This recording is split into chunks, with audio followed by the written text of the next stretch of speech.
दोस्तों, अगर आपको भी भारत और बांग्लादेश के बीच सबसे रोमांचक अंतिम गेंद तक खेला गया सांस रोक देने वाला पहला टी20 मुकाबला पसंद आया हो तो वीडियो को लाइक जरूर कीजिएगा।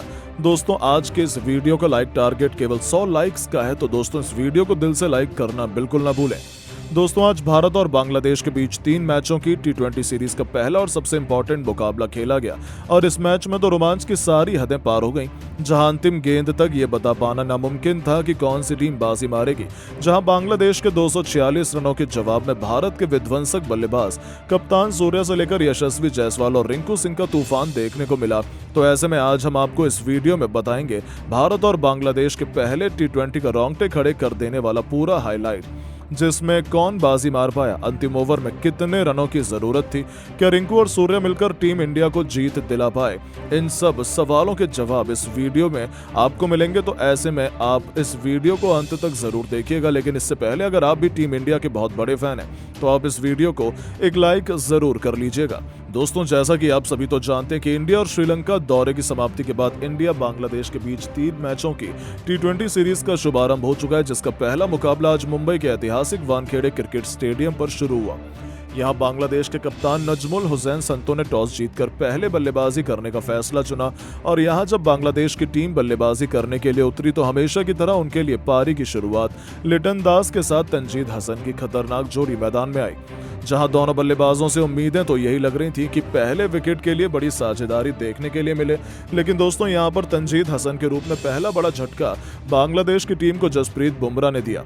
जहां पहला बड़ा झटका लग जाने के बाद फिर बल्लेबाजी करने के लिए उतरे खुद कप्तान नजमुल हुसैन संतो। जहां लिटन दास और संतो मिलकर साझेदारी को आगे बढ़ा पाते उससे पहले लिटन को 7वें ओवर की दूसरी गेंद पर रियान पराग ने बोल्ड कर दिया और यहां लिटन 20 रन बनाकर ही आउट हुए। अब ये 2 बड़े झटके लग जाने के बाद बांग्लादेश की टीम पूरी तरह से लड़खड़ा चुकी थी। ऐसा लग रहा था कि आज के मुकाबले में बांग्लादेश की टीम ज्यादा से ज्यादा भारत के आगे 120 या 100 रन ही बना पाएगी। अब यहां संतो और शाकिब अल हसन पर पूरा दारोमदार था अपनी टीम के लिए ज्यादा से ज्यादा रन बनाने का। लेकिन दोस्तों, भारतीय गेंदबाजों को कहां पता था कि ये दोनों बल्लेबाज मिलकर आज अपनी टीम की किस्मत चमकाने वाले हैं। जी हां दोस्तों, हुआ ये था कि संतो ने ताबड़तोड़ बल्लेबाजी अपनी जैसी जारी रखी, उसी तरह का ढंग शाकिब ने भी दिखाया। जहां दोनों बल्लेबाजों ने मात्र 37 गेंदों में ही 72 रन की साझेदारी कर डाली थी। इस दौरान विकेट चटकाना काफी अहम हो चुका था। तभी कप्तान सूर्या ने फैसला किया कि वो गेंदबाजी पर अपने सबसे भरोसेमंद खिलाड़ी जसप्रीत बुमराह को लेकर आएंगे और 14वें ओवर की तीसरी गेंद पर बुमराह ने शाकिब के रूप में तीसरा बड़ा झटका बांग्लादेश की टीम को दिया, जो कि 43 रन बनाकर आउट हुए। और उनके आउट हो जाने के बाद फिर से बल्लेबाजी करने के लिए उतरे महमदुल्लाह वो कप्तान संतो के साथ मिलकर साझेदारी को आगे बढ़ाते हैं और अपनी टीम के स्कोर को 150 रन के पार ये दोनों बल्लेबाज लेकर पहुंचे। इस दौरान बांग्लादेश की टीम लगातार आगे बढ़ती चली जा रही थी और दूसरी तरफ संतो का बल्ला रुकने का नाम नहीं ले रहा था। उन्होंने मात्र 34 गेंदों में भारत के खिलाफ 74 रन ठोक डाले थे। अब यहां से मैच पूरी तरह से फंस चुका था। तभी अर्शदीप ने आकर 17वें ओवर में संतो का विकेट गिराया, जो कि 74 रन बनाकर इस मुकाबले में आउट हुए और संतो का विकेट गिर जाने के बाद भारतीय टीम को चैन की सांस आई। लेकिन महमदुल्लाह ने साथ ही बल्लेबाजों के साथ मिलकर अपनी टीम को 200 के पार पहुंचाया। इस दौरान महमदुल्लाह ने जहां 53 रन बनाए और बांग्लादेश की टीम 20 ओवर में 6 विकेट के नुकसान पर भारत के खिलाफ 245 रन बनाने में कामयाब रही। और इस दौरान भारत के लिए सबसे ज्यादा 4 विकेट जसप्रीत बुमराह के नाम रहे, तो वहीं 1-1 विकेट अर्शदीप और रियान पराग के नाम रहे। अब दोस्तों, बारी थी भारतीय बल्लेबाजों की इस मैदान पर कुछ चमत्कार कर दिखाने की। दोस्तों, टीम इंडिया को विस्फोटक शुरुआत दिलाने के लिए यशस्वी जायसवाल के साथ खतरनाक अभिषेक शर्मा की तूफानी जोड़ी मैदान में उतरी थी। ऐसा लगा था कि ये दोनों खिलाड़ी टीम इंडिया को ताबड़तोड़ शुरुआत दिलाएंगे, लेकिन अभिषेक शर्मा इस मुकाबले में एक बार फिर जल्दबाजी कर बैठे। वो गेंदबाज के बिछाए जाल में फंस गए और फील्डर को आसान सा कैच देकर इस खिलाड़ी को पवेलियन में लौटना पड़ा। हालांकि अपने शुरुआत तो शानदार की थी, लेकिन फिर भी वो इस मैच में केवल 9 रन बनाकर पवेलियन लौट गए। अब दोस्तों, अभिषेक का विकेट गिर जाने के बाद भारतीय टीम काफी ज्यादा दबाव में आ चुकी थी। जब अभिषेक का विकेट आउट हुए तो बल्लेबाजी के लिए उतरे खुद कप्तान सूर्या, जहां सूर्य और यशस्वी जायसवाल पर हर किसी की निगाहें थी कि ये दोनों बल्लेबाज दूसरे विकेट के लिए कितने रन जोड़ पाते हैं। इस दौरान सब कुछ सही चल रहा था। शाकिब अल हसन के ओवर में सूर्य ने एक के बाद एक लगातार 3 गेंद पर 3 खतरनाक छक्के लगाकर टीम इंडिया को तूफानी रफ्तार से आगे बढ़ाना शुरू कर दिया था। दूसरी तरफ यशस्वी जायसवाल का बल्ला दहाड़ रहा था। 6 ओवर में टीम इंडिया ने 68 रन बनाए तो देखते ही देखते 8 ओवर में भारतीय पारी 90 रनों के पार खड़ी थी। इन दोनों खिलाड़ियों के बीच 100 रनों से अधिक की मजबूत पार्टनरशिप हो चुकी थी। दोनों तरफ से दोनों खिलाड़ी केवल चौके और छक्के से ही बात कर रहे थे। इसी बीच कप्तान सूर्या ने अपना तूफानी अर्धशतक केवल 30 गेंद में ठोक दिया, जो टीम इंडिया की जीत के लिए बेहद महत्वपूर्ण माना जा रहा था। इन दोनों ने भारत को मैच में मजबूत स्थिति में लाकर खड़ा कर दिया था। लेकिन दोस्तों, यशस्वी जायसवाल भी अपनी साझेदारी को ज्यादा देर तक आगे नहीं बढ़ा पाए और 49 रन बनाकर वो आउट हुए। अब पूरी जिम्मेदारी भारत के दो सबसे खतरनाक टी20 बल्लेबाज रिंकू सिंह और सूर्य कुमार यादव के मजबूत कंधों पर आ चुकी थी मैच जिताने की, क्योंकि इनके अलावा कोई और बल्लेबाज भारतीय टीम को जिताने का दम नहीं रखता था।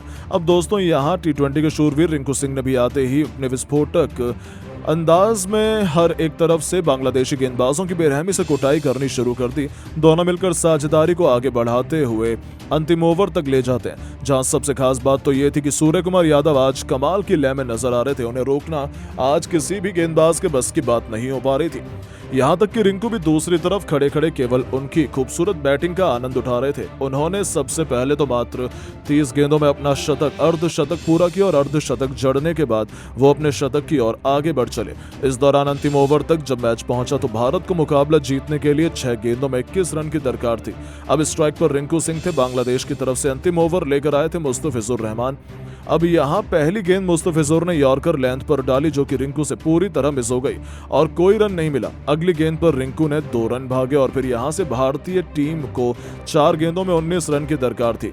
रिंकू अभी भी स्ट्राइक पर मौजूद थे और दोस्तों, रिंकू शॉट लगाने की कोशिश तो बहुत कर रहे थे, लेकिन उनके बल्ले पर गेंद टच ही नहीं हो रही थी, जिसके चलते यहाँ बांग्लादेश की टीम पूरी तरह से फुल फॉर्म में थी कि वही इस मुकाबले को जीतेंगे। लेकिन दोस्तों, जैसे तैसे करके तीसरी गेंद को लेग साइड की तरफ खेलकर रिंकू ने 1 रन भाग लिया और अब स्ट्राइक पर आ गए हमारे सबसे बेस्ट अभी तक के फिनिशर, खुद कप्तान सूर्या। जहां सूर्या को 3 गेंद पर 3 तूफानी छक्के लगाने थे और तभी भारत की टीम मुकाबला जीत पाती, क्योंकि 3 गेंदों पर 18 रन भारत को चाहिए थे।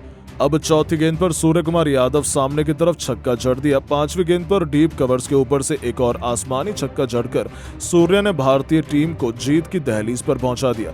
अब 1 गेंद शेष मात्र बची हुई थी और मैच जीतने के लिए 6 रन चाहिए थे। सूर्य बखूबी जानते थे कि मुस्तफिजुर वाइड यॉर्कर लेंथ डालने की कोशिश करेंगे और इसीलिए सूर्य ने पहले से ही अपनी आंखें जमा रखी थी और अपने बल्ले का परफेक्ट स्विंग दिखाते हुए उन्होंने डीप मिड विकेट के ऊपर से महेंद्र सिंह धोनी के अंदाज में मैच विनिंग 6 ठोक दिया, जिसके चलते भारतीय टीम के होनहार बल्लेबाज सूर्या ने इस दौरान अपना शतक तो पूरा किया, साथ ही साथ 108 रन की उन्होंने पारी खेली और अपने शतक के साथ उन्होंने भारतीय टीम को मैच भी जिताया। बाकी इस मुकाबले में रिंकू के बल्ले से 48 रन निकले।